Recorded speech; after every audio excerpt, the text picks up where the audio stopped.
As jy saam met my wil naslaan in jou Bybel of op jou tablet, ons gaan saam lees uit Lukas 17. Lukas 17 vers 11 tot 19, dit is ook die leesroos, dit is 'n fokusteks vir hierdie week. Ons gaan dit op 'n paar plekke saam lees. Lukas 17. Ons het ook al die afgelope jaar, lyk dit my, loop ons die pad na Jerusalem. Lukas is mos een groot reisverhaal. Jesus op pad na Jerusalem en ons gaan saam met hom 'n draai maak weer daar naby Samaria. In ons afgelope preekreeks wat nou klaar is, het ons saam gedink oor 'n klompie belangrike waardes wat ons vir onsself geëien het. Dink ek by myself op die wonderlike waarde van waardes is dat 'n mens van hier dit eien dat jy nie uitgelewer is. Ons gesels hierdie week met 'n paar van my vriende dat 'n mens nie uitgelewer is aan die modes van die tyd of die dominee se giere nie. Maar dit is die identiteit wat ons aanneem deur belangrike beginsels te eien, te sê ons wil onsself daardie laat rig. Ons wil ons ethos, ons manier van doen, wil ons aanpas by hierdie waardes, ons wil ons daardie laat lei. Ons het dit daarom ook genoem, woorde wat lewe gee. Dis woorde wat vir ons help, dis beginsels in die skrif, wat vir ons help om te doen, uit te kom, by dit wat ons gesê het, ons roeping moet wees, naamlik om Jesus te lig te skyn. En terwyl ek hierdie teksgedeelte lees, dink ek by myself, hierdie moes ook een van ons waardes gewees het. Nou dis nie amptelik een van ons waardes nie, maar uiteraard is dit een van die dinge, een van die mooi kenmerke van 'n koninkryksburger waar ons uitgeken moet word. En ons gaan dit veral vanoggend sien in die perspektief van Lukas 17. Lukas 17 vanaf vers 11. Voordat ons dit saam gaan lees, kom ons vra net die Here om ook sy woord vir ons oop te breek.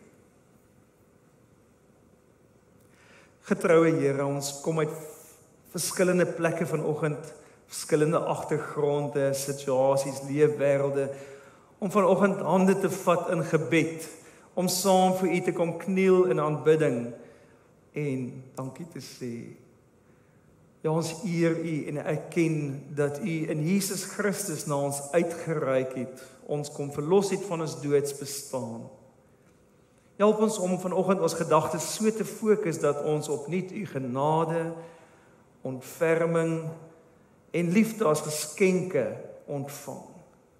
Ons begeerte is dat ons trou ook groot sal wees en dat ons liefde vir U nooit sal ophou nie. Ons kom pleit dit in Jesus se naam. Amen. Lukas 17 vanaf vers 11.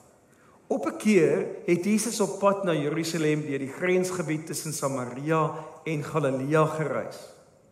Toe hy 'n sekere dorpie binne gaan, het 10 melaatse mans hom tegemoet gekom. Hulle het op 'n afstand bly staan en uitgeroep: "Jesus, Meester, ontferm U tog oor ons." Toe hy hulle sien, sê hy vir hulle: "Gaan wys julleself vir die priesters." Op pad daarheen is hulle gereinig.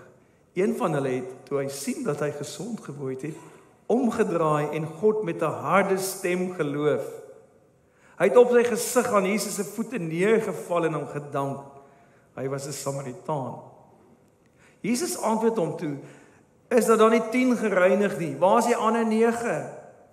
Was daar niemand onder hulle te vind wat omgedraai het om God te loof, behalwe hierdie vreemdeling nie?"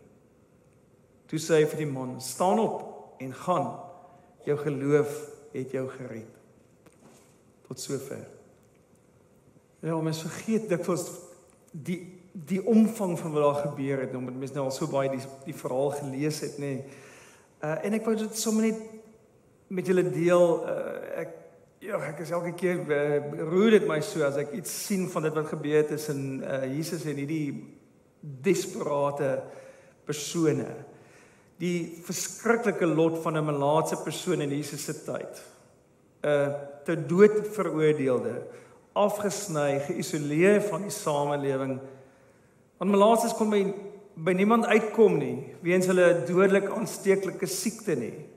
Hulle moes eenkant ver buitekant die samelewing gaan bly en die heeltyd waar hulle kom beweeg, moes hulle hardop uitroep: "Onrein, onrein," om ander te waarsku om weg te bly.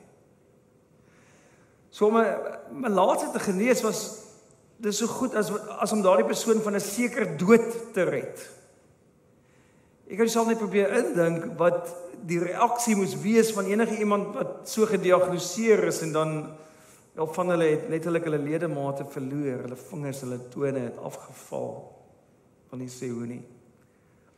Maar wat dan moet hoor, ek is genees. Ek het gesond geword. Martin Luther, ons gereformeerde kerkvader, het toe iemand vir hom vra om aanbidding te beskryf, om te sê wat hy daaronder verstaan.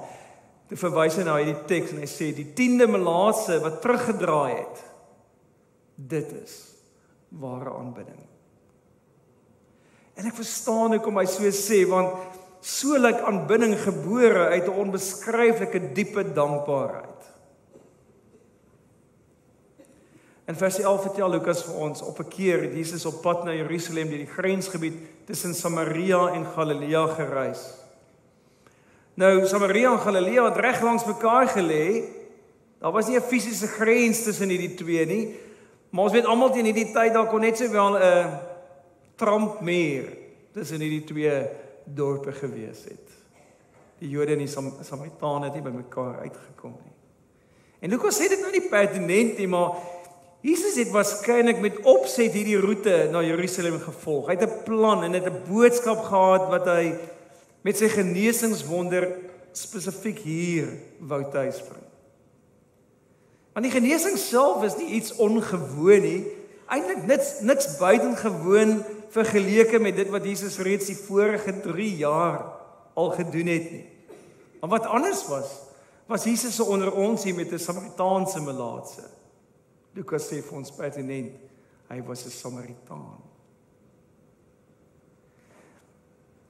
Verseker nie iemand wat 'n Jood as 'n goeie voorbeeld sou wou voorhou nie, en dit maak die gebeurtenis ongewoon. 10 melaatses kom op Jesus af.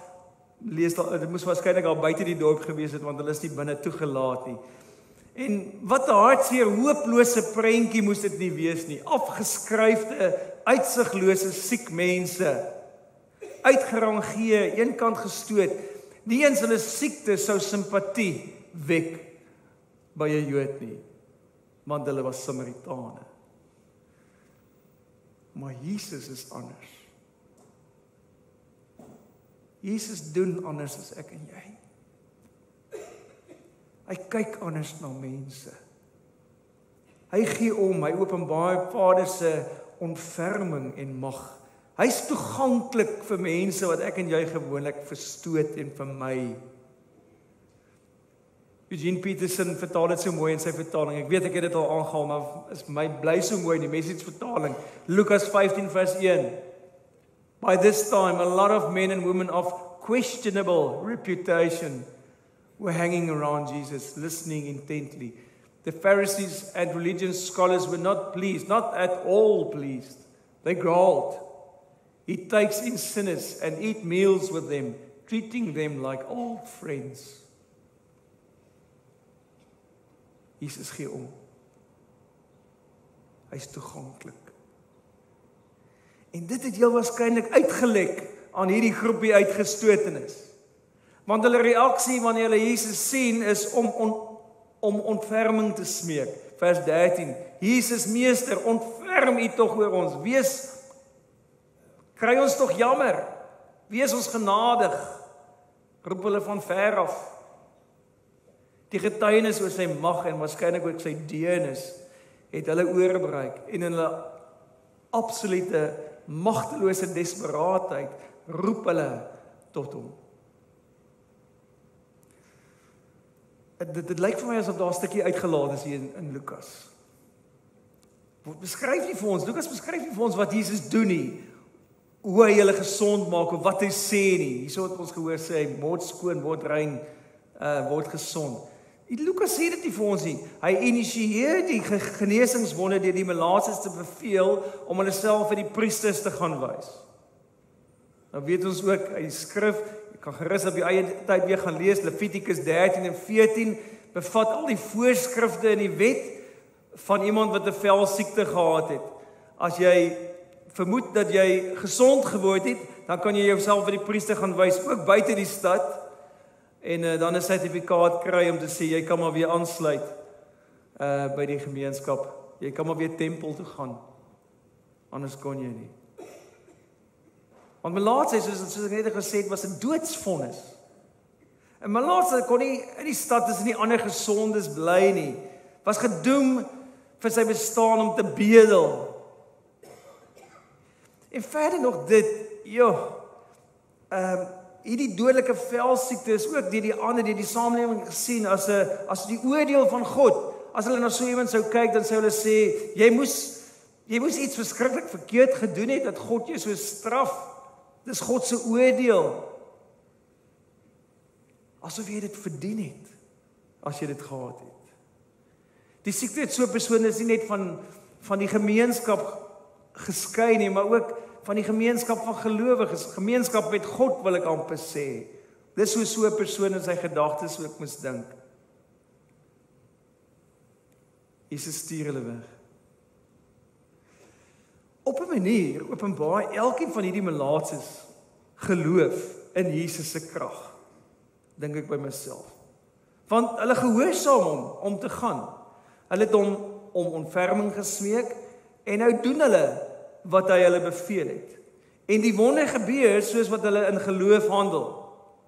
Dalk wil Lukas ook daaroor iets sê.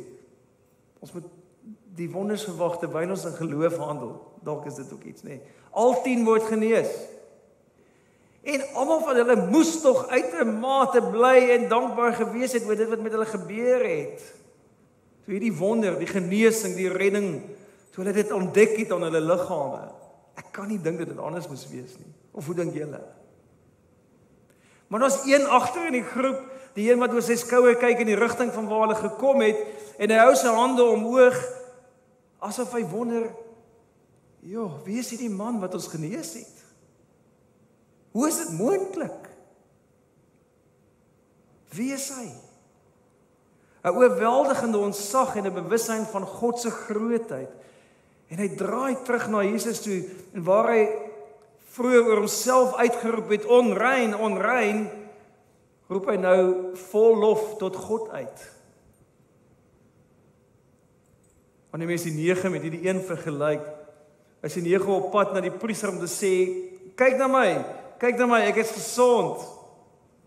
Terwyl die een wat terugdraai na Jesus basies uitroep, kyk na God, kyk wat het hy met my gedoen.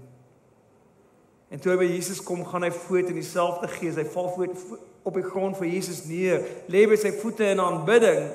Die skrif sê in Jesus se woorde, hy het omgedraai om God te loof. Dalk Lukas ook vir ons iets daardie sê oor Jesus. Hy het omgedraai om God te loof. En Jesus sê aan die Samaritaan, jou geloof het jou gered. Eugene Peterson se vertaling, your faith has healed and saved you, is ook korrek, want dis die Griekse woordjie wat hier gebruik word. Sojo beteken letterlik om te genees, om gesond te maak. Jy is genees. En dit is waarskynlik die een deel van die uitnodiging van ons teks ook aan my en jou. As ek en jy hierdie teks lees, hierdie verhaal lees, met 'n getuienis van Jesus se genesingsmag en sy wil om heelheid te bring in mense se verwonding, is dit ook 'n uitnodiging aan my en jou. Om met ons verwonding, van watter aard ook al, voor Jesus te kom staan en te vra om genesing, want hy wil genees. Hy wil jou gesond maak. Hy wil. En Jesus het een van die kleintjies gesê, omdat Jesus so lief is vir ons. Hy wil. So die vraag vanoggend uit die teks aan jou en my is, wat is daar in jou lewe waarvoor jy heelheid of genesing soek? Wat 'n wonde vra om Jesus se ontferming? Bring dit nou, sy uitnodiging. Hy kan en hy wil jou genees. Maar verder soos my een kollega, hy sê dit so mooi poëties, soos ons nou gesels oor die teks die afgelope week, sê hy, ja, die heelwording van verwonding bring 'n mens tot verwondering. Dit is mooi poëties gesê, nee, die heelwording van verwonding van my siekte, dit wat my stikkend maak, bring my tot 'n verwondering. 'n diepe dankbaarheid teenoor God. En dit is ook waartoe die evangelie ons uitnooi. Maar dit is baie duidelik dat hier iets meer gebeur as net 'n melaatse wat gesond geword het. Hierdie Samaritaanse melaatse het dadelik besef, hy het verby die genesing van sy melaatsheid gesien, hy het die heerskappy en die krag en die mag van Jesus raak gesien. Daarom het hy vir God geloof en geprys. Daarom het hy van rigting verander. Iemand sê, dankbaarheid laat jou dikwels 'n U-draai maak. Daarom het die Samaritaan omgedraai om God te loof. Jim Carrey, ek weet julle ken hom, hy daai snaakse komediant. Ek kan net na hom kyk, dan lag ek al. Nou, ek het hoor die ander dag, hy het 'n mooi getuienis ook, so hy kan nogal ernstig raak ook, Jim Carrey. Maar hy sê, vertel hy die gewoonte om dankbaarheidslysies te maak. En in sy eie woorde sê hy, I would challenge anybody in their darkest moment to write what they are grateful for. Hy sê, vir alles het nou swaar gaan met jou, gaan dink 'n bietjie oor, waarvoor is jy dankbaar? Even stupid little things like the green grass that made them feel good, the friendly conversation they had with somebody on an elevator, of daar by die kasser gister in die winkel, nee. You start to realize how rich you are. En hiermee wil ek sommer die volgende gesonde perspektief ook deel, naamlik om 'n weldaad aan jou, wat 'n genade geskenk mos is, nê? Hoe groot of klein dit ook al is, om dit goed te ontvang.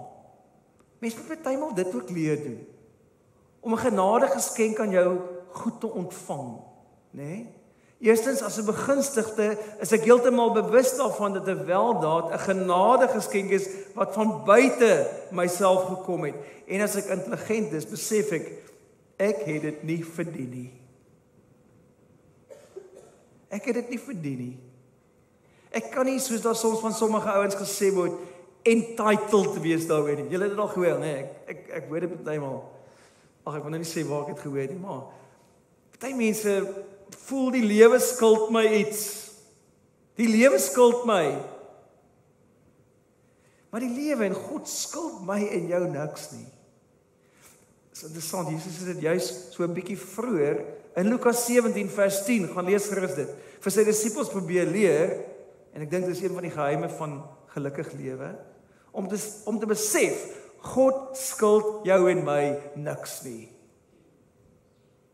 Hy staan onder geen verpligting om ons te beloon nie. Inteendeel, ek en jy skuld Jesus alles. En wanneer ek kla, want mensdom is ons nie lief vir klaarwerk nie, nê. Wanneer ek kla, is dit mos gewoonlik die geval. Iemand wat die hele tyd kla, leef met so ingesteldheid, 'n sekere houding. Jy dink die lewe draai alles net om jou. Jy weet presies hoe dinge moet werk en jy kyk na alles wat jy het en jy het nie en jy dink ek verdien dit. En as jy klaar is jy eintlik ek verdien meer. Ek is geregtig op meer. As ek so 'n bietjie uit ons huis uit kan praat, nê. Ons is mos nou daar in die huis het ontwerk ons warm water werk nou deesdae met gas, nê. Van julle huise werk ook so. En soms sien jy in die middel van die maand, aan die einde van die maand, dan raak jy gas op en skielik staan jy onder die stort en dit is koud. En veral in die winter is dit nie baie lekker nie, nê. En dan kla jy. Hoekom het julle die gas nie vol gemaak nie of wie het nou weer die laaste opgebruik, nê?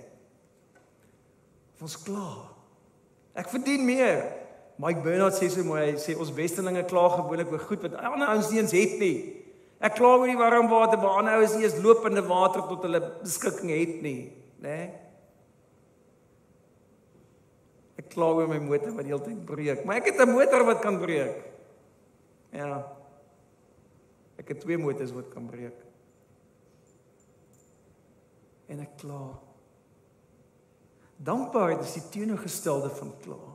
Dis 'n houding van nederigheid wat die lewe sien en ontvang as 'n gawe. 'n Manier van kyk na die lewe. Die lewe is 'n geskenk.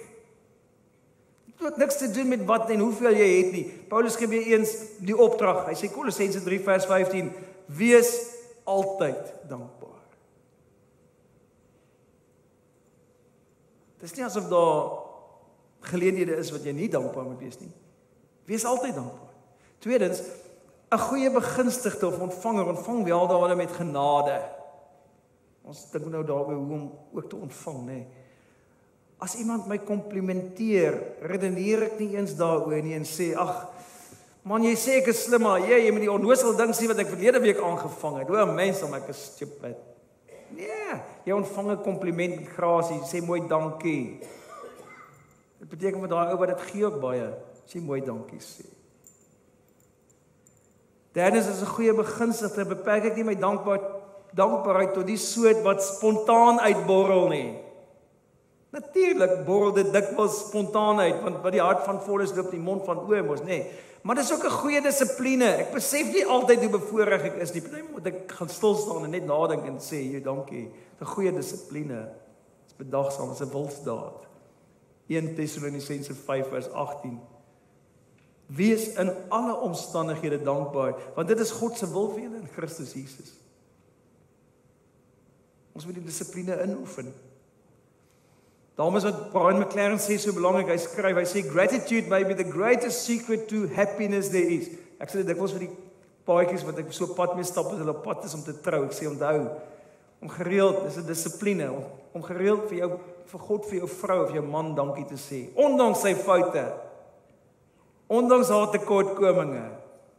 Sê vir God dankie, dan gaan iets groei in julle intimiteit, as julle so doen. The greatest secret to happiness. But if that's the case, they say, wealth comes with a hidden danger, a threat to happiness. The more we have, the more we need to practice gratitude. Otherwise, we will begin taking more of what we have for granted. And of course, as jy nou gedink het, jy is gespaar as jy min het, nee. If we have little, we will also need to practice gratitude, so that our little that is greatly appreciated can count for more happiness than the much that is little appreciated. So, well off or poor, we all stand in utter need of great gratitude. Dissipline wat ons moet inoefen. Ons weet natuurlik teenoor wie, nee. Iemand daarin sê, die woord dankie, kom ons eintlik van dank u, met 'n hoofletter, nee. Dank u. Met ander woorde, dankie Here. As ek dankie sê ek eintlik dankie Here. Dank u. En daar is Meister Eckhart se woorde so waar hy sê, as dankie die enigste gebed is wat jy ooit bid, was ons tema as jy opgelet het. As dankie die enigste gebed is wat ons ooit bid, is dit genoeg. Iemand jou vra om te bid, jy sê, ek het nie woorde nie, ek weet nie wat om te sê, ek weet nie wat om te bid nie. Sê net, dankie Jesus. Is genoeg. Dankie Here, amen.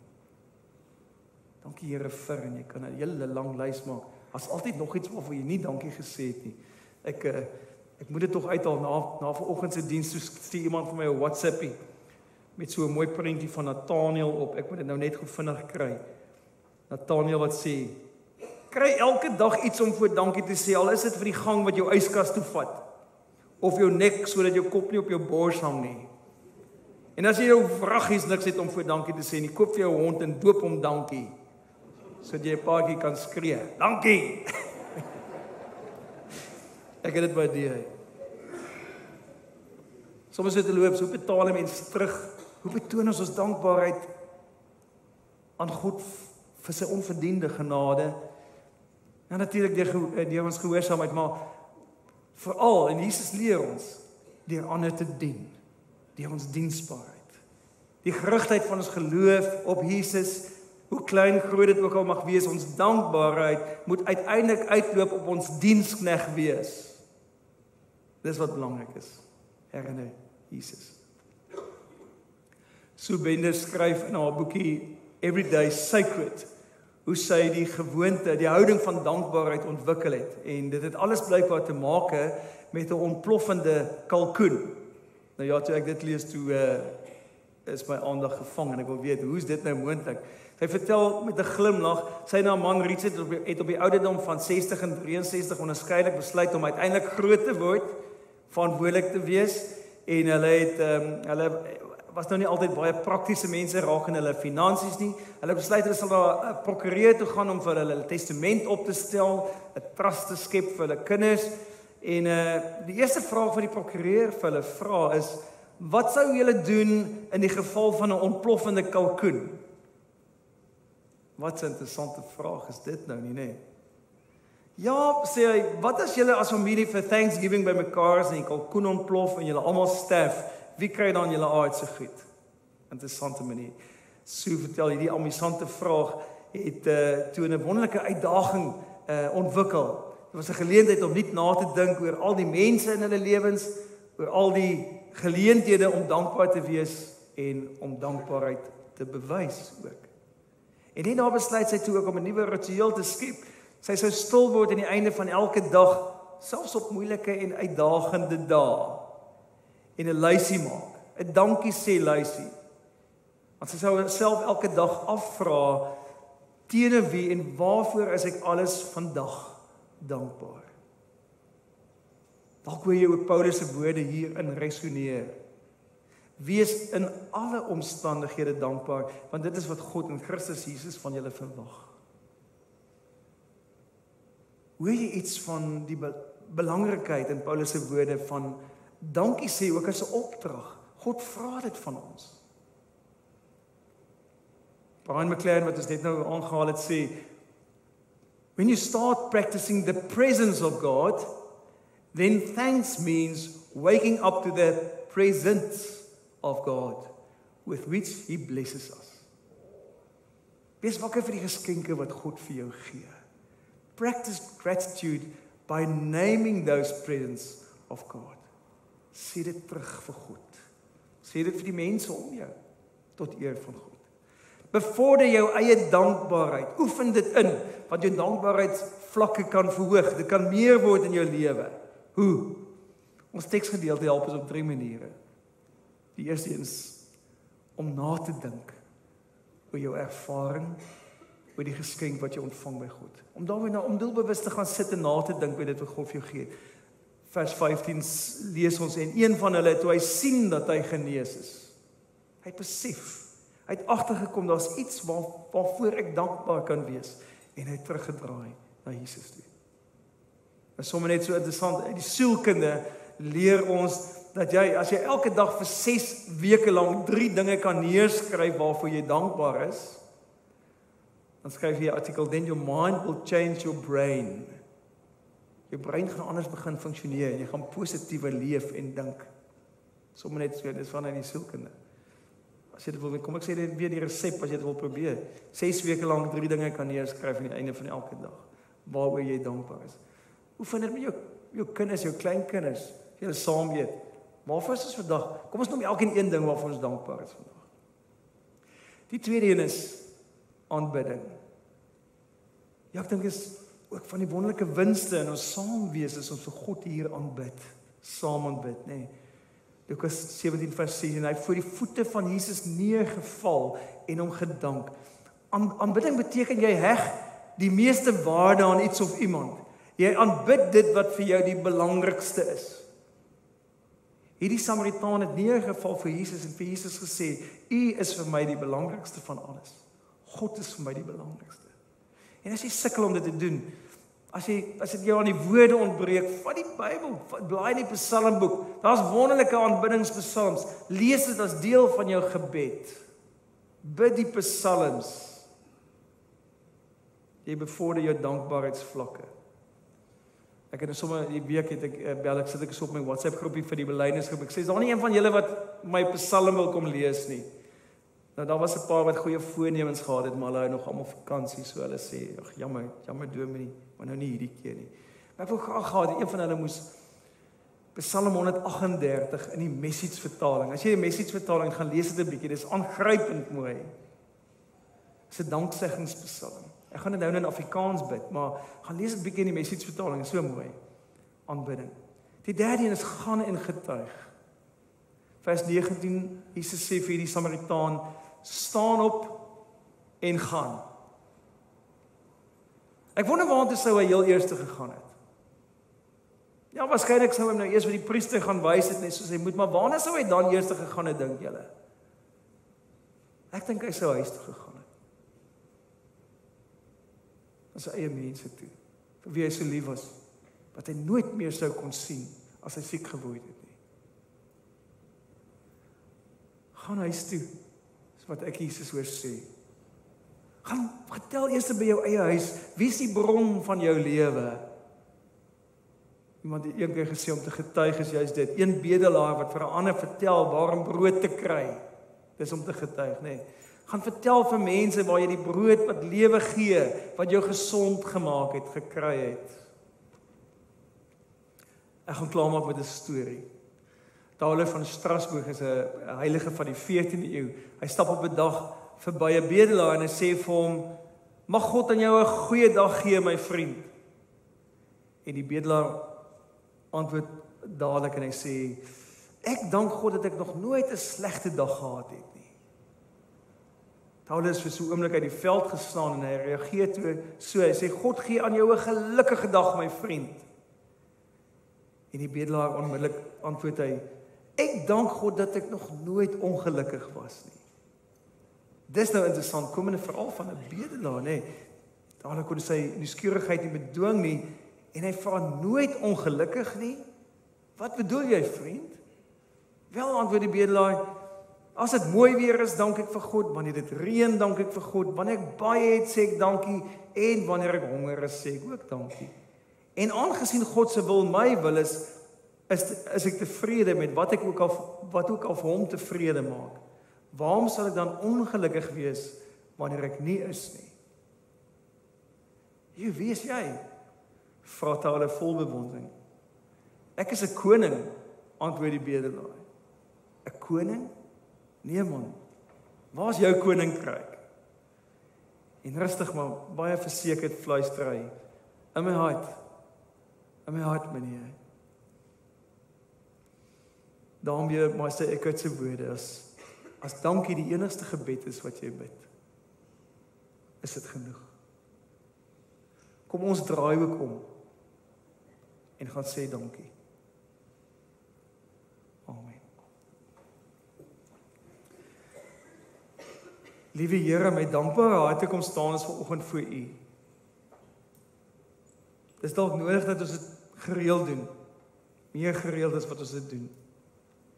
En vanoggend wil ek saam met elkeen hier in die woorde van Psalm 138 bid. Ek wil U prys met my hele hart, Here, vir die gode wil ek U besing. Ek wil in aanbidding buig na U heilige tempel. Ek wil U naam prys oor U troue liefde, oor U trou. Want U het U beloftes bo al U roem laat uitstyg. Die dag toe ek geroep het U my geantwoord. U maak my innerlik sterker. Al die konings van die aarde moet U prys, Here, wanneer hulle die woorde van U mond hoor.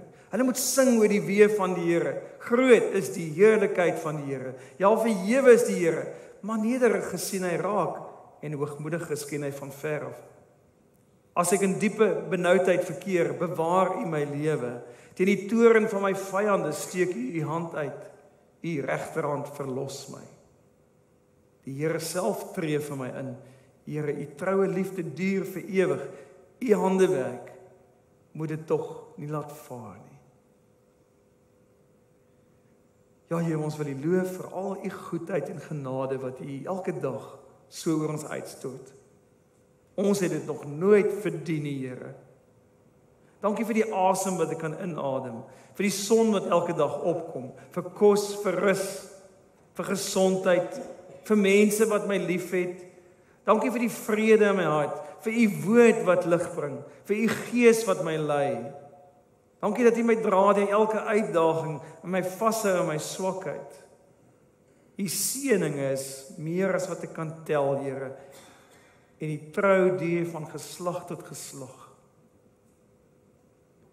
Here, kom leer ons om tog nooit ons gawes as vanselfsprekend te aanvaar nie, maar om alles met dankbaarheid te ontvang en ook terug te wy aan U en U diens.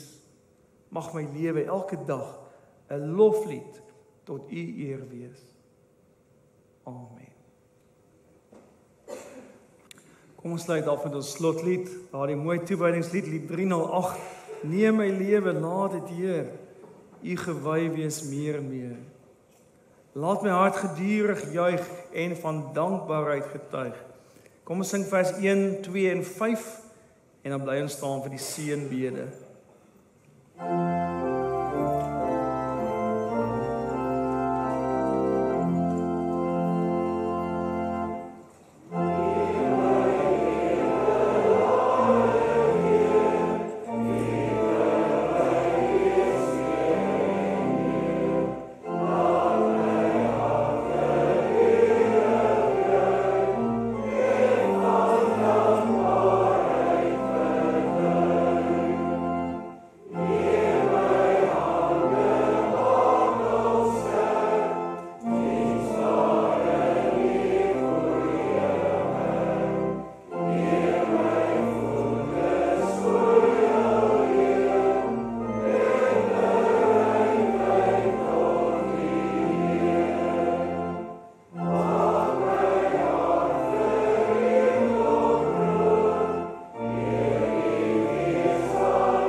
Die wil van God sal jou nooit neem waar die genade van God jou nie kan bewaar nie. Waar die arms van God jou nie kan dra nie. En waar die rykdomme van God nie aan al jou behoeftes kan voorsien nie. En waar die krag van God jou nie kan toerus nie. Mag dan nou die genade van ons Here Jesus Christus en die liefde van God ons Vader en die gemeenskap van die Heilige Gees met julle elkeen wees. Amen.